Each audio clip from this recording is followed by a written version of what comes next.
Bapak Ibu hadirin yang berbahagia, selanjutnya mari kita simak bersama welcoming remarks dari Presiden Direktur Nusantara TV, yaitu Don Bosco Slamun. Kepada Bapak Don Bosco disilakan.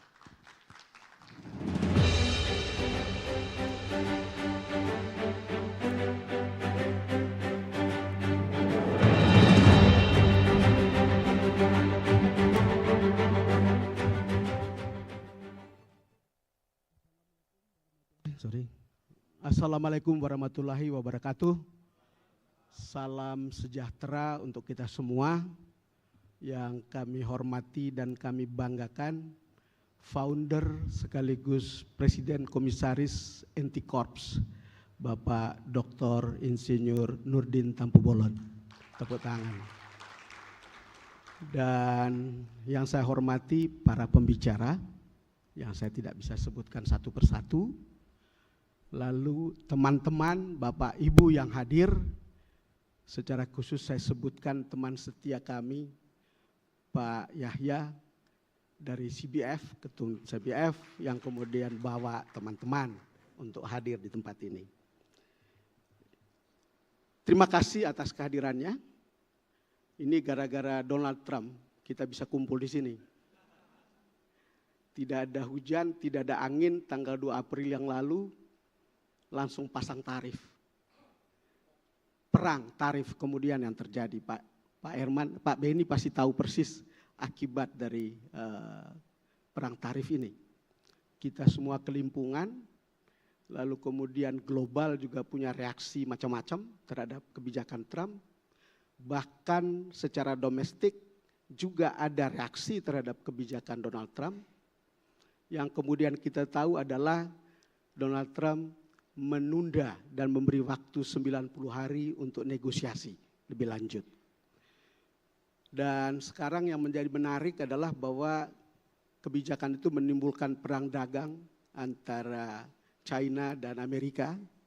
Kelihatannya kalau bahasa anak gaul sekarang, China itu ya lu jual gua beli gitu. Jadi itu yang kita lihat, dan kalau kedua-duanya betul-betul berantem, dunia kita itu pilek berat. Amerika maupun Cina kalau berantem dengan perang tarif ini, dunia kita akan pilek berat dan batuk-batuk.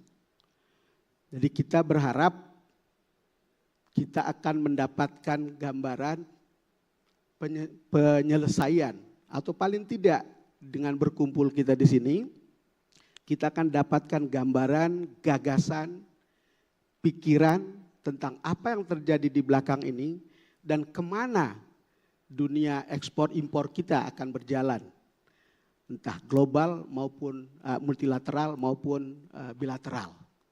Yang kita tahu dengan langkah yang dibuat oleh Donald Trump itu WTO-nya pingsan, Pak Beni. Jadi WTO itu sebuah forum di mana orang melakukan negosiasi multilateral berbasis aturan-aturan yang sudah disepakati. Begitu Donald Trump melakukan langkah bikin tarif yang kemarin itu, maka semua urusan multilateral bisa berubah menjadi bilateral, dan itu betapa capeknya kita melakukan negosiasi-negosiasi seperti ini. Untuk Indonesia jelas ini sangat berpengaruh, walaupun impor kita ke sana itu hanya 14% dari total ekspor kita gitu, tetapi kita itu surplus. Yang menjadi persoalan adalah ketika tarif itu nanti akan dipasang dan berlaku, kita akan kesulitan, entah industri tekstil, kemudian alas kaki, lalu kemudian sawit dan seterusnya, itu akan berpengaruh. Dan pada akhirnya akan berpengaruh pada eksistensi perusahaan, dan gilirannya adalah soal tenaga kerja. Ini membuat kita semua pusing. Kemarin kami mau mengundang Pak Erlangga. Tadi malam saya WhatsApp masih kasih simbol emoticon begini saja. Tetapi saya mengerti, kira-kira belum ada berita yang menggembirakan. Kenapa kemudian beliau tidak bisa hadir? Nanti saya WhatsApp lagi untuk tanya gitu, karena selain itu tidak ada respon lagi. Tapi dalam pemahaman saya betul belum ada berita yang menggembirakan. Dari laporan yang ada bahkan dari 32% kita ke 40% lebih. Saya tidak tahu kebenaran dari laporan itu, kita harus verify, tetapi masih ada waktu untuk negosiasi. Yang kita harapkan dari pembicaraan ini adalah menukar gagasan, menukar gagasan, lalu kemudian itu pertama akan menjadi kebijakan editorial NTV untuk melihat perspektif ini ke depan. Kemudian yang kedua tentu kita akan menyampaikan itu ke publik supaya pemerintah juga mendengar pikiran-pikiran ini.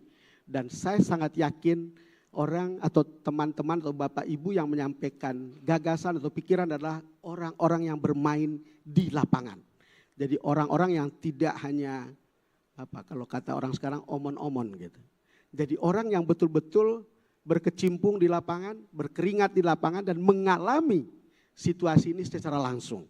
Baik sebagai eksportir maupun sebagai importir, khususnya yang terhubung dengan Amerika.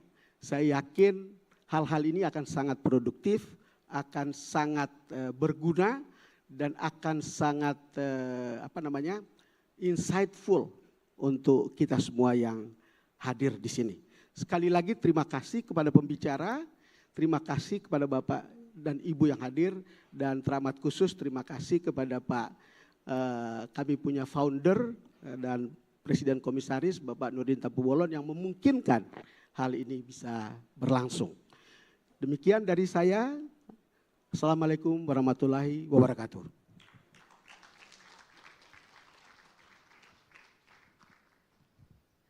Terima kasih kami ucapkan kepada Bapak Don Bosco atas sambutannya.